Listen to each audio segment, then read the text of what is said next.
Today,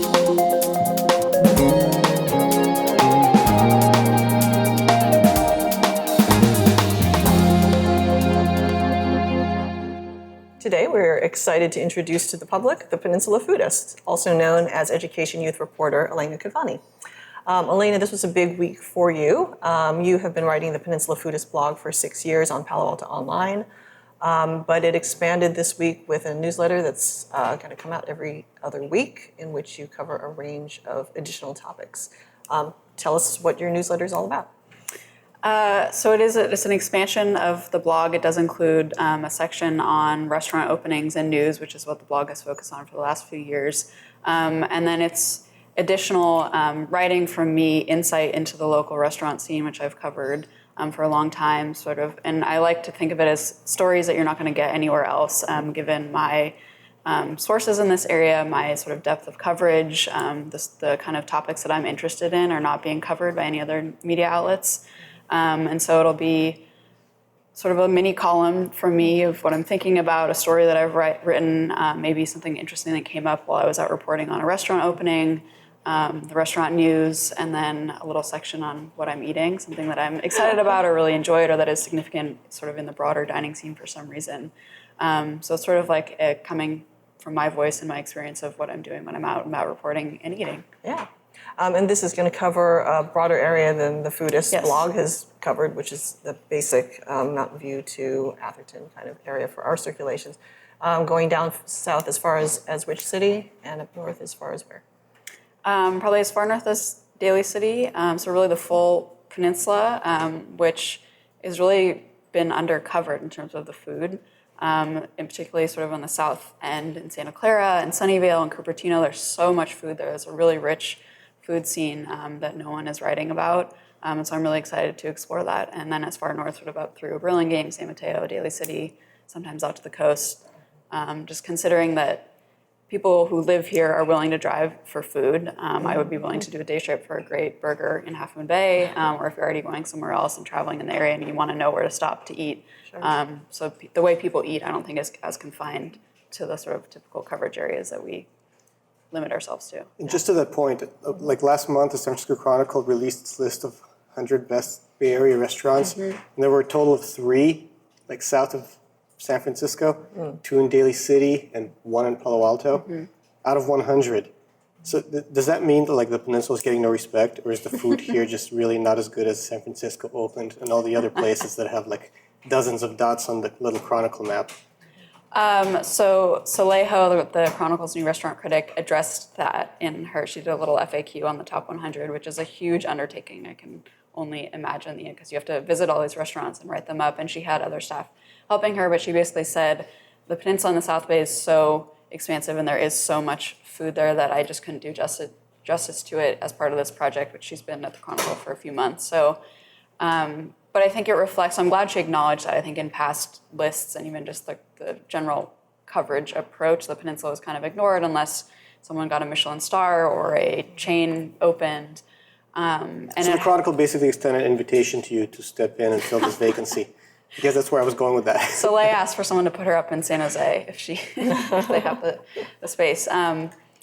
But I think the peninsula has this reputation of being a sleepier, less exciting dining scene, and it's never going to be San Francisco. But thinking about these other cities like Sunnyvale, Santa Clara, there's a huge range of food here, and restaurants that have been doing great food for a long time, and not just the new sort of shiny, trendy places. And so I think a lot of what I want the newsletter to do is to do justice to that and acknowledge that it's not so sleepy. Yes, it might be the suburbs, and it's not going to be get the kind of recognition that restaurants in San Francisco would, but it should. And there's a ton of really interesting food and a lot of great stories to explore here. So on your Foodist blog, you describe yourself as a perpetually hungry 20-something. So I want to know, where did your interest in food come from? That's a good question. I was actually a really picky eater growing up. I wasn't always so obsessed with food, but I think food was always really important in my family. We always had meals at home. Both my parents cook. And I think my interest really grew stronger in college and after college. And I think growing up in an era when we have so much access to information around food and everyone decries Yelp and social media and how it's affected sort of our restaurant experience, but it means that more and more information about food is sort of available at our fingertips. And so growing up in that and sort of coming of age, I think in that era meant that a lot of my friends care about food. I care about food. It's a way that we all socialize with each other. And when I started working here, there was no other media outlet covering the restaurant news the way that Eater does in San Francisco or The Chronicle does in San Francisco. And so that was how I pitched originally the Peninsula Foodist blog, that I wanted to do that for this region specifically. Yeah, I mean, the newspapers around here have done the traditional work of reviewing restaurants and sending critics out undercover and all that. But it seems like food journalism has just exploded. Just the interest in, in shows about food, people traveling. Netflix has it seems like every week there's a new Netflix show on street food or where Phil is eating these days or what have you. Yeah. And it seems like just the field has exploded, really. I mean, the things that you can cover by covering food touch upon ethics, touch upon labor, where our food comes from, what the roots are ethnically of food. I know you want to touch upon, and you have been touching upon all of those kinds of angles on food journalism. Tell us a little bit about kind of the breadth of what you anticipate you're writing about. Yeah, I hope to not just say this bowl of ramen was good and you should go eat it. Like, I'm curious about who made it, the quality of the ingredients they're using, how they treat their staff. Like, I think those, that is all part of how we should consider how we eat and where we spend our money. And I think it's just interesting to know the story. I spend a lot of time thinking about why is a story interesting and why should I write about it? And a lot of that has to do with the chef or the person, why someone decided to open a restaurant. Or I'm working on a story right now about a Mexican market in Redwood City where it's just a husband and wife who want to serve the working class community with chicken, and they make grilled chicken in the back of their market. So I think those stories that also sort of, it's more of a food as culture. Yeah. And I see it in that way, and I think it raises an interesting question that people are grappling with right now with new restaurant critics like Soleil Ho, and there's a new critic at the New York Times, and there are new critics at the LA Times. So sort of nationally, restaurant criticism is shifting more towards that, and not just sort of, here's the food that I liked and here are the stars of the restaurant, which is the more traditional perspective. But some people sort of chafe against, they just want the food and they don't want to know about the social or political or ethnic context. Well, since you mentioned Soleil Ho, she did kind of blow up a lot of the rules. The whole star system, she's not into that. She gets people to give her feedback on the top list. You mentioned you want to give more insights. You're not here to be a critic. You're giving news about food. Where did it come from? But to what extent are larger social justice issues going to be playing into your newsletter? Because we've been reading a lot. I mean, it obviously means a lot to Soleil Ho to talk about gender disparities, harassment, the kind of things you've been writing about when you wear your other hat as an education youth reporter. Do you expect these things to get into your new newsletter, or is this mostly going to be about here's what they're serving, here's the story of the restaurant? I do hope to cover those kinds of stories, and I think it's really treating the dining scene as its own beat, as you would any other, as I cover the schools or as you cover City Hall. That's a huge beat, given the breadth. It is, and I think it's more interesting that way, and there will also be lots of fun, light stuff. This week, in the inaugural newsletter, it was a list of the spiciest dishes on the peninsula, which was actually a reporting project where I went out and tried a bunch of this food and talked to people. But I do hope to have stories about, I've written about the labor market and how that's affecting local restaurant owners, minimum wage increases, sexual harassment has become a huge topic of interest in this industry. So it's not going to be every week, but I'm really interested in those topics as well. Yeah, you've written about female chefs and restaurant owners. And then I remember a blog you did about the restaurant that was if it was banning customers wearing the MAGA hat or asking them to Worst Hall. And then that,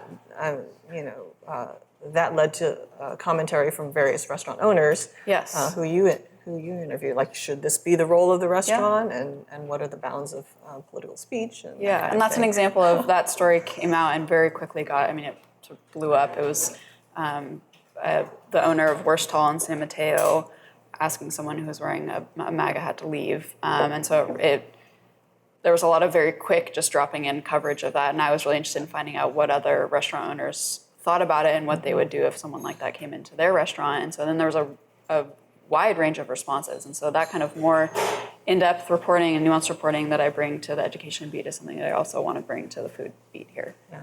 I have a quick question about how you perceive the Silicon Valley, well, I guess San Francisco to some extent, how the food scene is interpreted like as far as the broader national culture. Because, I mean, my go-to is Silicon Valley. To me, that's like, it shows to the world what our area is like. And when they have food in Silicon Valley, the HBO show, it's usually talking about how we get our food. You know, the Yelp's deliveries, you have the seafood app, which fills are we going to go to, that kind of stuff. Is it fair to think of this area as being like a pioneer in terms of how we get food delivered and things like that, but not necessarily an actual food? Or is that unfair? Or is that just a function of the fact that there's not a lot of critics, as evidenced by the San Francisco Chronicle list, who actually cover the restaurants out here? Should Palo Alto and the surrounding area, in other words, be given more credit for innovating actual food as opposed to these apps and other things? That's an interesting question. I think both. I mean, there are a lot of restaurants that have been here for decades and outlasted a lot of change, and chefs like Jessie Cool in Menlo Park, she was a pioneer of the farm to table movement. So there are people like that who I think deserve recognition. The role of tech is interesting. I mean, I think you can't deny that that's part of what the food tech, like this area will be known for. I think DoorDash started here, Impossible Burgers, a different kind of innovation, started in Redwood City.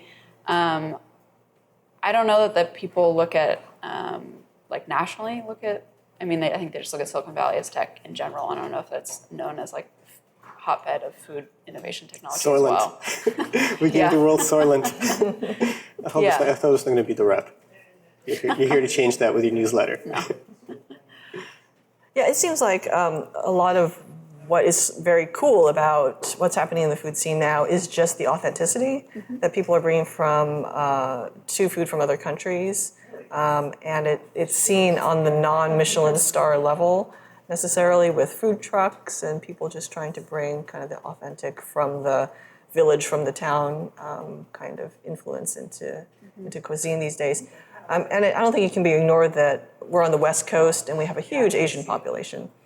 I think you were recently covering sort of the corporate influence, like established, restaurant chains from China or from Japan or wherever coming here. So what's happening kind of on the Asian side of food around here? That is a really interesting trend. Like Ramen Nagi opened their first U.S. location in downtown Palo Alto. Taishoken just opened in downtown San Mateo with their first U.S. location. A few other Japanese chains have opened in San Francisco for their first U.S.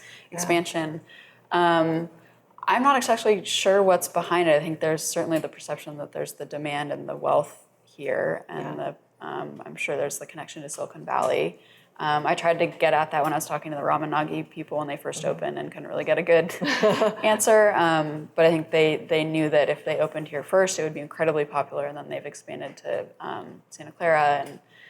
And there's a demand, and people care about food here, and they have the money for the most part to pay for it. So and the time to wait in lines, I guess. Yes, Ramen Nagi still has a long line. Yeah, and there's a Nobu out here too, which is actually going to bring me to my next question, which is about income disparity, the fact that a lot of stuff is really, really expensive in this area on the high end of the restaurants. And that kind of prompted Soleiho to recently have that column, Is it the End of Knife Food Criticism? And she has this one sentence: restaurant food's expensive, and in a region where it's only getting more expensive at a rapid rate, it's tough to do justice to the scene without a budget to match. How are you going to be able to give the people what they want, given that some of the high-end stuff is so inaccessible to people? Are you going to be trying to focus on some of the more broadly accessible foods, or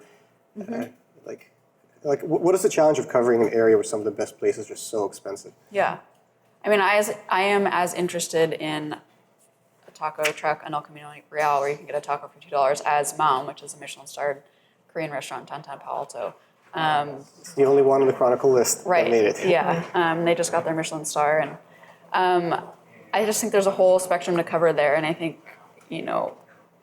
the people at the highest end are doing a different form of cooking, but they all deserve sort of respect and recognition. And I think there's also a sense of, for me, I might not even be able to afford to eat at some of those higher end places, but I find other ways to cover them, like interviewing the chefs or finding other sort of inroads that people might find interesting about the backstories or so I think there's more to it than just the eating experience, but that is an issue. And I think another part of that is that I was just thinking about it this week because there's all these issues with avocados becoming so expensive. And so that's sort of like a visible thing of like, well, the restaurants have to pay X dollars more to buy avocado and they can't just absorb that price. So either they're asking people to pay for more or they're just taking avocados off their menus. But so it's sort of like people also get upset when... Time to find a new kind of toast.